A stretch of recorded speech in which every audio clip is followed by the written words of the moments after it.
So let me start by saying that the last two videos I've done, including this one, were supposed to be about my travel video setup. While I still want to do that, and I may do it in another video, something keeps coming up. In my last video, I wanted to talk about my 35mm lens, so I talked about that. And in this video, I went out to Santa Barbara last week and I took my video setup, so I was going to do my video setup from my hotel room, but instead, again, something better came along. If you're using an ND filter and you want to get that ethereal look, especially with water, you'll use an ND filter and a long exposure, and it makes the water look like it's soft or glowing. So that's where I've always seen it. So when I had the X100V, I pretty much didn't care about the built-in ND filter because I thought that I didn't, need it. One of the things that I found though was when I had the ND filter engaged, I really liked the images that came off my camera.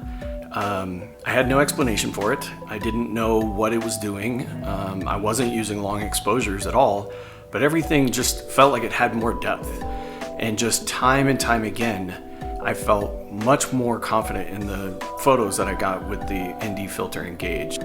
Now, the real aha moment came when I got this X-T4. I started watching YouTube videos on how to set up the X-T4. You have to have a wide open aperture, you have to have a shutter speed that's double your frame rate, and you have to have an ND filter.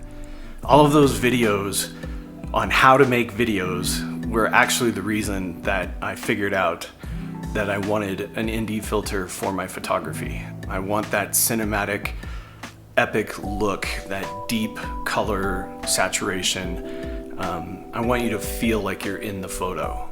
The variable ND filters I purchased for all my lenses so far have been from K&F.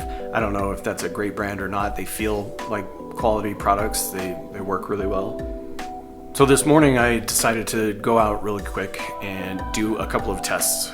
At a time of day that's actually usually not very fun to take pictures. The sun's really bright and high in the sky. Your aperture is very tight. Shutter speed set really fast. And to me, the reason those pictures are so boring is they're really flat looking. And I think that's because your aperture is so closed. So in these images, these are all straight off the camera. I did not edit a single image in here. You can see the immediate effect of having the ND filter on in bright light. So with that, I started taking pictures when I was in Santa Barbara of a sunrise. I was actually going out to do some video footage of the breaking waves and the California sunrise, but video quickly fell off because my passion is photography and I wanted to take some pictures of this just gorgeous sunrise I was seeing.